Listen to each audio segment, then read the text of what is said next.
الحساب الذهني، السلاح السحري لحل المسائل الرياضية. الجو 45. سطع نجمه في العديد من البلدان العربية والعالمية، حتى حان الدور لليمن السعيد. ولأول مرة يصل الحساب الذهني إلى اليمن عن طريق المدرب أواب الخضر.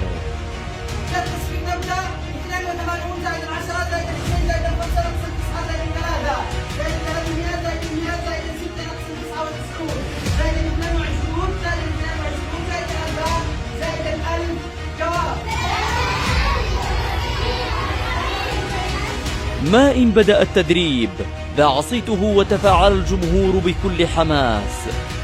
بعد التحاق أعداد كبيرة في التدريب، أقيمت المسابقة المحلية الأولى للحساب الذهني في اليمن، ليتأهل الفائزون فيها للمشاركة في المسابقة الدولية الأولى في جمهورية مصر، ليعود فريق اليمن محملا بالمراكز الأولى.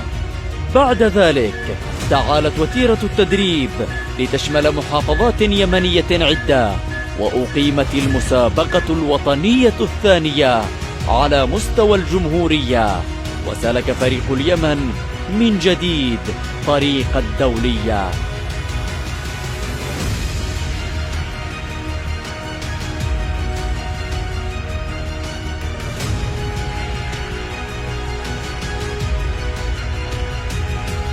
ليخطف العباقرة الصغار المراكز الأولى في دولة مصر، لتستقبلهم اليمن باحتفالات في عدة محافظات، وضجت القنوات بخبر الفوز. في صباح يوم خالد الذكر، يمن الشموخ ومطلع الفجر.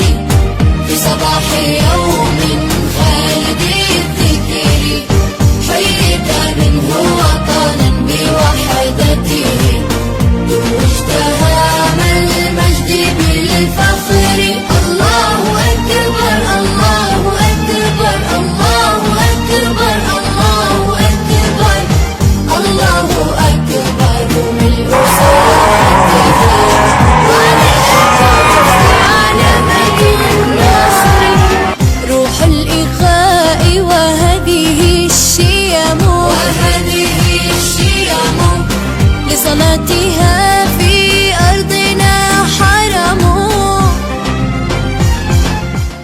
وصل عدد المتدربين حتى هذه اللحظة 4000 طالب وطالبة على مستوى اليمن، لكن الطموحات لم تقف عند هذا الحد، بل تزداد أكثر لتعم كل مدارس اليمن، منطلقة نحو الخليج وآخذة بيد العرب للتميز في بلاد الغرب والعالم. اليوم المقام للكلمة، وغدا المقام للفعل، والفعل أصدق من القول. قال تعالى: كبر مقتا عند الله أن تقولوا ما لا تفعلون. وما زال يقول شعاره الدائم: من المحلية إلى الدولية.